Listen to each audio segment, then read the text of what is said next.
welcome back. This is your buddy Dave over at Mars X3D, and I hope you're ready for another stereoscopic walk on the surface of Mars. And just look at this debris lying everywhere. Whatever it is that looks kind of fluffy caught my eye right away, so let's stroll over and have a look. What in the world do we have here? There's non-fractal material scattered all over the place, but let's focus on the large rectangular block with that odd cluster in front of it. Take a quick look in the upper right-hand corner too. There's a silver ball, about the size of a basketball, that we'll come back to in a minute. What is that cluster all about?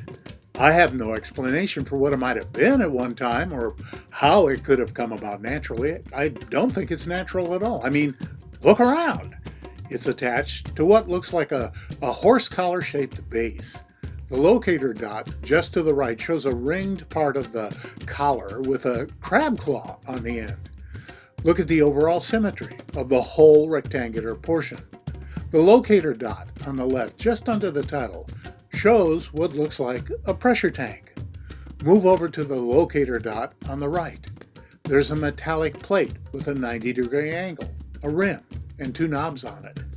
As strange as this all looks, I can't help thinking it's all mechanical in nature, and no, I haven't forgotten the silver basketball. Well, there it is. Kind of blurry, but still plain as day. A silver sphere, perfectly round, reflecting the sunlight. What is it? What's it doing there? Is it some kind of craft, a technological artifact, a Christmas decoration? Who knows? I just know it's not a rock, and it shouldn't be there. You know, I sure like it when something strange is close enough, large enough, and clear enough to see everything clearly. I really like this one. Isn't that nice? A big building block with 90-degree angles, except on top and front where a chunk has been knocked off. Look at that beautifully inscribed zigzag on the side. This block received some rough treatment during the cataclysm, but there's still enough left to know it was created by some ancient stone mason. And look to the right of it, that curved piece with the hollow interior. Is it a sheet of metal, a shattered piece of stone planter? And see the zigzag on it that matches the one on the block? The two together present what to me is a pretty compelling picture. See how that rectangular block pops out of the background in this context view? Of course, there's stuff everywhere, but this one is kind of interesting. Wow, do you see what I see? I see a well-shaped rectangular block with a face on it. It looks like the stylized demon face we find in both Hindu and Tibetan iconography. The big pug nose is a dead giveaway in my opinion, but then I admit to being kind of strange. Getting good and close, take a look at this and then ask yourself, is this a product of wind and sand or an intelligent hand? Look at the right rear of the block. A square decorative piece with a circle in its corner lies partially under the sand.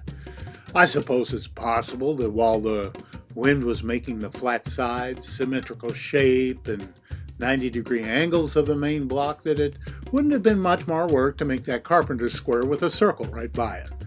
Of course, that's utterly ridiculous, but that's what they want you to believe. Okay, let's wrap things up today with something that's kind of hard to argue with. In this context view, it's hard not to see something stick out over there on the right. Going to the detail view, we see a piece of extruded metal gleaming in the sun. It's probably 8 feet or more long and looks like a flattened train rail. Its arched underside means it was meant to fit on top of something. But what? Train rails and other pieces of similar shape are extruded through a die while the metal is in a molten state, kind of like the Play-Doh factory some of you played with as kids, or adults. I'm not judging. Hey, thanks for stopping by and having a look today. There is a whole lot more to come. If you liked what you saw, please consider subscribing. And in the meantime, this is your buddy Dave over at Mars X3D. Be well.